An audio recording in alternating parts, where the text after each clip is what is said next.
Critical തിങ്കിങ്ങിന്റെ video 2 നമ്മൾ ഒന്നാമത് പറഞ്ഞത് വീഡിയോ 1 പറഞ്ഞത് എന്താണ് ക്രിട്ടിക്കൽ തിങ്കിങ് എന്നതിന്റെ ഇൻട്രൊഡക്ഷൻ പറഞ്ഞു. രണ്ടാമത് പറഞ്ഞത് ഈ ക്രിട്ടിക്കൽ തിങ്കിങ്ങിനുള്ള ഉള്ള തടസ്സങ്ങൾ അഥവാ ബാരിയേഴ്സ് ആണ്. വിമർശന ചിന്തയ്ക്ക് നമ്മുടെ എന്താണ് മുന്നിൽ വന്നു വരാവുന്ന തടസ്സങ്ങൾ, പ്രതിബന്ധങ്ങൾ, അതൊക്കെയാണ് നമ്മുടെ ക്രിട്ടിക്കലായിട്ടുള്ള റാഷണൽ തിങ്കിങ്ങിനുള്ള തടസ്സങ്ങൾ.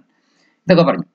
ഇത് രണ്ടാമത്തെ വീഡിയോയിൽ നമ്മൾ ഡിസ്കസ് ചെയ്യുന്നത് ഒരു ആർഗ്യുമെന്റ് എന്താണ്, എന്ത് കാര്യത്തെ നമുക്ക് ആർഗ്യുമെന്റ് എന്ന് വിളിക്കാം, എന്താണ് ആർഗ്യുമെന്റ് അല്ലാത്തത്, അതാണ് നമ്മൾ ഡിസ്കസ് ചെയ്യുന്നത്. An argument is a statement or a set of statements that express a point of view, claim or position on a particular issue or topic. ഒരു പ്രത്യേക വിഷയത്തില, ഒരു പ്രത്യേക കാഴ്ചപ്പാടില, അല്ലെങ്കിൽ ഒരു പ്രത്യേക അവകാശവാദം മുന്നോട്ട് വയ്ക്കുന്ന പ്രസ്താവനകളുടെ കൂട്ടമാണ് ഒരു വാദമുഖം, ഒരു ആർഗ്യുമെന്റ് എന്ന് വേണമെങ്കിൽ പറയാം. ഒരു ടോപ്പിക്കിനെ സംബന്ധിച്ച് നമ്മുടെ പൊസിഷൻ എന്താണെന്ന് മുന്നോട്ട് വയ്ക്കുന്നു, ഇതാണ് നമ്മുടെ അവകാശവാദം, അല്ലെങ്കിൽ നമ്മുടെ പൊസിഷൻ, നമ്മുടെ സ്റ്റാൻഡ് ഇത് എന്നതാണ് എന്ന് ഒരു ടോപ്പിക്കിനെ സംബന്ധിച്ച് ഒരു സ്റ്റേറ്റ്മെന്റിലൂടെ നമ്മൾ മുന്നോട്ട് വയ്ക്കുന്നു, അതാണ് ആർഗ്യുമെന്റ്. സിമ്പിളായി മനസ്സിലായി. It is a way of presenting A perspective. നമ്മുടെ ഒരു കാഴ്ചപ്പാട്, നമ്മുടെ പെർസ്പെക്റ്റീവ്, അത് അവതരിപ്പിക്കുന്നതിൻ്റെ ഒരു രീതിയാണ് ആർഗ്യുമെന്റിന്റെ രീതി. Supported by evidence. ആർഗ്യുമെന്റിന് പക്ഷേ എപ്പോഴും ഒരു തെളിവിന്റെ പിൻബലം ഉണ്ടായിരിക്കണം, അതിന്റെ സപ്പോർട്ട് ഉണ്ടായിരിക്കണം, യുക്തിപരമായ ന്യായകാരണങ്ങൾ ഉണ്ടായിരിക്കണം, റീസൺസ് ഉണ്ടായിരിക്കണം, ഓർ ലോജിക്കൽ കണക്ഷൻസ്, പറയുന്നതിന് യുക്തിക്ക് നിരക്കുന്ന ബന്ധങ്ങൾ കാണിക്കാൻ കഴിയണം. With the aim of persuading. എന്തിനാണെന്നറിയാം, നമ്മുടെ വാദം ശരിയാണ് എന്നത് കേൾവിക്കാരനെയും കൂടി നമ്മുടെ വാദത്തിലേക്ക് സ്വാധീനിക്കാൻ, പെർസ്യൂ ചെയ്യാൻ, കൊണ്ടുവരുവാൻ വേണ്ടിയിട്ടാണ്. അയാളെ കൂടി ബോധ്യപ്പെടുത്തുവാൻ, അല്ലെങ്കിൽ നമ്മുടെ വാദമുഖത്തെ അംഗീകരിക്കാത്ത ആൾക്കാരെ ബോധ്യപ്പെടുത്തി അത് അവരെയും കൂടി കൺവിൻസ് ചെയ്യിപ്പിക്കാൻ. Informing others. കാര്യങ്ങൾ അറിയാത്തവരെ ഈ ആശയത്തെ അറിയിക്കാൻ ഒക്കെ നമ്മൾ ആർഗ്യുമെന്റ് മുന്നോട്ട് വയ്ക്കാറുണ്ട്. A well structured argument typically consist of, ഒരു നല്ല രീതിയിൽ ക്രമീകരിക്കപ്പെട്ട ഒരു നല്ല ഘടനയുള്ള ഒരു വാദമുഖം. അതിൽ എന്തെല്ലാം കാര്യങ്ങളുണ്ടായിരിക്കും? ഒരു ക്ലെയിം എന്തായാലും ഉണ്ടായിരിക്കും, ഒരു അവകാശവാദം, ഒരു വാദമുഖം ഉണ്ടായിരിക്കും. A clear and concise statement ആയിരിക്കും, വളരെ വ്യക്തമായ ഒരു പ്രസ്താവന വാചകമായിരിക്കും അത്. അതുപോലെ തന്നെ അത് വളരെ സംക്ഷിപ്തമായിരിക്കും, കൺസൈസ് ആയിരിക്കും, ചുരുങ്ങിയതായിരിക്കും, ചെറുതായിരിക്കും. That asserts A position or A point of view. നമ്മളുടെ ആ വിഷയത്തെ സംബന്ധിച്ചുള്ള നമ്മുടെ സ്റ്റാൻഡ് എന്താണ്, നമ്മുടെ പൊസിഷൻ എന്താണ് എന്നത് വളരെ ക്ലിയർ ആയിട്ട് പ്രസ്താവിക്കുന്ന, അസർട്ട് ചെയ്യുന്ന, സ്റ്റേറ്റ് ചെയ്യുന്ന ഒരു ക്ലെയിം ആയിരിക്കും അത്. ഇതാണ് ഒരു വെൽ സ്ട്രക്ചേർഡ് ആർഗ്യുമെന്റിന് വേണ്ട ഒന്നാമത്തെ ഘടകം. രണ്ടാമത്തെ ഘടകം പ്രമൈസസ് ആണ്. Reasons, evidences or assumptions that supports A claim.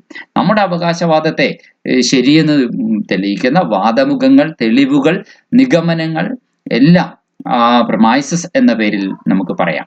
മൂന്നാമത്തേത് ഇൻഫറൻസസ് ആണ്. Logical connections between the premises and the claim.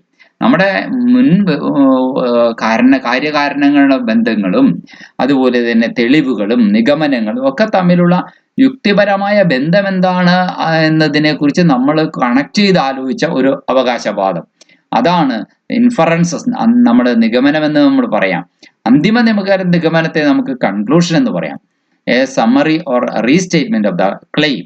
അതായത് നമ്മുടെ അവകാശവാദത്തെ റീസ്റ്റേറ്റ് ചെയ്യാനുള്ള ഒരു സമ്മറി അല്ലെങ്കിൽ ഒരു conclusion based on the premises and inferences. നമ്മുടെ പ്രമൈസസിനെ, അതായത് തെളിവുകളെയും കാര്യകാരണങ്ങളെയും നിഗമനങ്ങളെയും ബേസ് ചെയ്തുകൊണ്ട്, ഓൺ ദ ആൻഡ് ഇൻഫറൻസസ്, നിഗമനങ്ങളെയും ബേസ് ചെയ്തുകൊണ്ട്. ഇനി ആർഗ്യുമെന്റ്സ് പല രീതിയിലാവാം. Arguments can be deductive. എന്താണ് deductive? Based on logical rules and certainty. Logical റൂൾസിനെയും സർട്ടനിറ്റിയെയും ബേസ് ചെയ്തത്.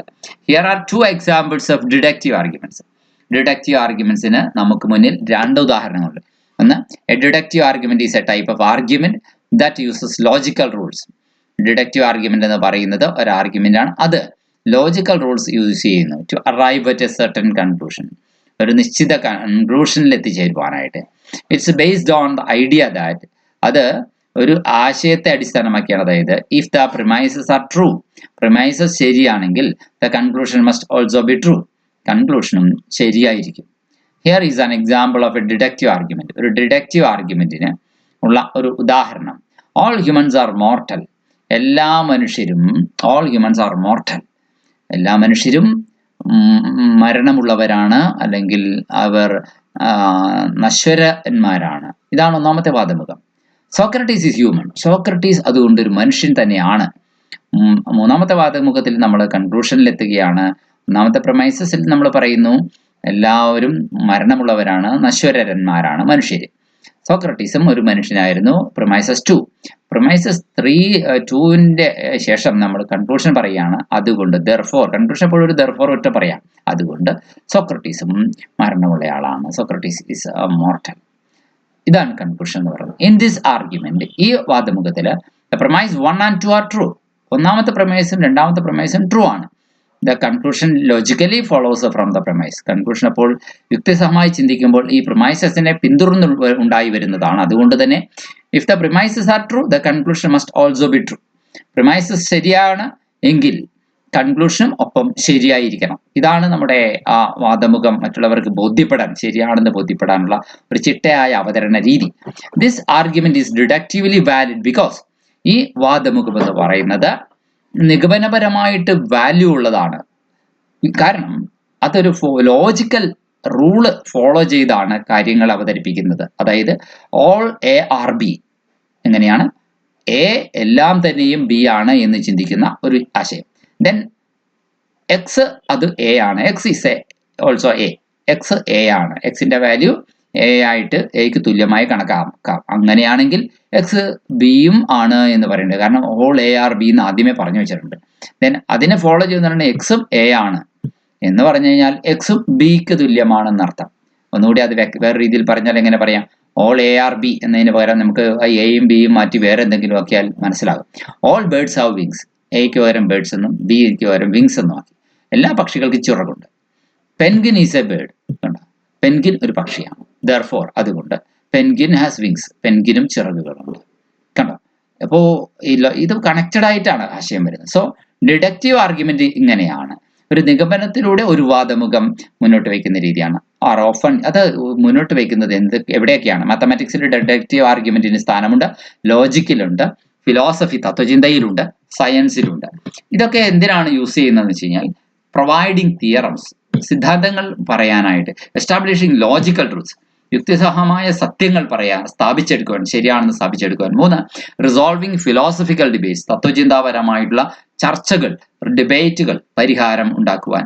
സപ്പോർട്ടിംഗ് സയന്റിഫിക് തിയറീസ്, ശാസ്ത്രീയമായ സിദ്ധാന്തങ്ങൾ പിന്തുണയ്ക്കുവാനൊക്കെയാണ്. ഇനി ഇൻഡക്റ്റീവ് ആർഗ്യുമെന്റ് ആണ് ഒന്നാമത്തെ. ഡിഡക്റ്റീവ് ആർഗ്യുമെന്റ് പറഞ്ഞു. രണ്ടാമത്തേതാണ് ഇൻഡക്റ്റീവ് ആർഗ്യുമെന്റ്. ഇൻഡക്റ്റീവ് ആർഗ്യുമെന്റ് എന്ന് പറഞ്ഞാൽ based on probability and evidence, സാധ്യതയെയും പിന്നെ തെളിവുകളെയും ബേസ് ചെയ്താണ് ഇൻഡക്റ്റീവ് ആർഗ്യുമെന്റ്. മൂന്നാമത്തേത് അബ്ഡക്റ്റീവ് ആർഗ്യുമെന്റ് ആണ്. അബ്ഡക്റ്റീവ് ആർഗ്യുമെന്റ് വെച്ചാൽ ബേസ്ഡ് ഓൺ ഇൻകംപ്ലീറ്റ് ഇൻഫർമേഷൻ, അതായത് അപൂർണമായ വിവരങ്ങളെ അടിസ്ഥാനപ്പെടുത്തിയുള്ള ആർഗ്യുമെന്റ് ആണ്. And plausible explanations. ഇനി ഈ 3 തരം ആർഗ്യുമെന്റ് ആണ്. നമ്മൾ ആദ്യം ഡിഡക്റ്റീവ് ആർഗ്യുമെന്റ് ആണ് കൂടുതൽ നമ്മൾ ഡിസ്കസ് ചെയ്തത്. ഇന്നതാണ് ഡിസ്കസ് ചെയ്യുന്നത്. Whatever it may be, arguments can be used in various context. പല സന്ദർഭങ്ങളിൽ നമുക്ക് ആർഗ്യുമെന്റ് ഉപയോഗിക്കാം. Such as academic writing. Academic റൈറ്റിംഗിൽ നമുക്ക് ഈ വാദമുഖങ്ങളുടെ രീതി മുന്നോട്ട് വെക്കേണ്ടി വരും. റിസർച്ച് പേപ്പേഴ്സ്, എന്തൊക്കെയാണ് അക്കാഡമിക് റൈറ്റിംഗ്സ് എന്ന് പറയുമ്പോൾ? റിസർച്ച് പേപ്പറുകൾ എഴുതുന്നത് അക്കാഡമിക് റൈറ്റിംഗിന്റെ ഭാഗമാണ്. എസ്സേകൾ എഴുതുക എന്ന് പറയുന്ന, ഇത് നമ്മുടെ വിഷയത്തിന്റെ പേര് തന്നെ അക്കാഡമിക് റൈറ്റിംഗ് എന്നാണ്.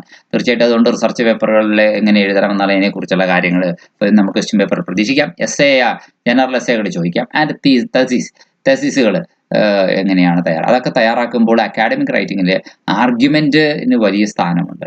ഇനി രണ്ടാമത്തത് പബ്ലിക് സ്പീക്കിംഗ് ആണ്. പൊതു സംഭാഷണങ്ങളിൽ, അതായത് ഡിബേറ്റ്. എന്തൊക്കെയാണ് പൊതു സംഭാഷണങ്ങൾ? ഒന്ന് തർക്ക വിഷയങ്ങളുടെ സംവാദങ്ങൾ. 2 സ്പീച്ചസ്, പ്രസംഗങ്ങളിൽ ആൻഡ് പ്രസന്റേഷൻസ്. ദെൻ അവതരണങ്ങളിൽ, അവിടെയൊക്കെ ഈ ആർഗ്യുമെന്റ്സിന് സ്ഥാനമുണ്ട്. 3, ക്രിട്ടിക്കൽ തിങ്കിങ്, വിമർശന ചിന്തയിലുണ്ട്. എന്താണ് വിമർശന ചിന്ത? ഒരു കൂട്ടം ഇൻഫർമേഷൻസ് നമ്മുടെ കയ്യിലുണ്ട്, പക്ഷെ അതിന്റെ ശരിമ, അതിന്റെ സത്യസന്ധത, അതിന്റെ കറക്റ്റ്നെസ് മൂല്യനിർണ്ണയം ചെയ്യണം, ഇവാലുവേറ്റ് ചെയ്യണം. അതിന് അനലൈസിങ് ഐഡിയാസ്, ആശയങ്ങളെ വിശകലനം ചെയ്യണമെങ്കിൽ, ആൻഡ് മേക്കിംഗ് ഇൻഫോംഡ് ഡിസിഷൻ, കുറെ ആശയങ്ങളെ വിശകലനം ചെയ്തിട്ട് ഗവൺമെന്റ് അതോറിറ്റീസിന് ഒരു തീരുമാനം എടുക്കണം. ആ വിവരങ്ങളുടെ അടിസ്ഥാനത്തിൽ വളരെ ഇൻഫോംഡ് ആയിട്ട് വേണം നമ്മുടെ ഡിസിഷൻ എടുക്കുവാനായിട്ട്. അപ്പോൾ അതെങ്ങനെ ചെയ്യാൻ സാധിക്കും? അതുപോലെ തന്നെ എവറിഡേ കോൺവെർസേഷൻ, നിത്യജീവിത സംഭാഷണങ്ങളിൽ ഇതൊക്കെയാണ് ഡിസ്കഷൻസ്, ഡിബേറ്റ്സ് ആൻഡ് നെഗോഷിയേഷൻസ്, ചർച്ചകൾ, സംവാദങ്ങൾ, അനുരഞ്ജനങ്ങൾ. ഇവിടെയൊക്കെ നമുക്ക് ഇത്തരത്തിലുള്ള ഈ ക്രിട്ടിക്കൽ തിങ്കിങ്ങിലെ ഡിഡക്റ്റീവ് ആർഗ്യുമെന്റ് അല്ലെങ്കിൽ ഇൻഡക്റ്റീവ് ആർഗ്യുമെന്റ് അല്ലെങ്കിൽ നമ്മൾ നേരത്തെ പറഞ്ഞതുപോലെ അബ്ഡക്റ്റീവ് ആർഗ്യുമെന്റ്, ഇതിനൊക്കെ ആർഗ്യുമെന്റുകൾക്ക് സ്ഥാനമുണ്ട്. എന്താണ് ആർഗ്യുമെന്റ് എന്നുള്ളതാണ് ഇപ്പോൾ പഠിക്കേണ്ടത്. ഡിഡക്റ്റീവ് ആർഗ്യുമെന്റ് ആണ് നമ്മളിപ്പോൾ പറഞ്ഞത്. ഇനി ഇൻഡക്റ്റീവ് ആർഗ്യുമെന്റ്, ഒബ്ജക്റ്റീവ് ആർഗ്യുമെന്റും അടുത്ത പോർഷനിൽ അടുത്ത വീഡിയോ 3 നമ്മൾ പറയും.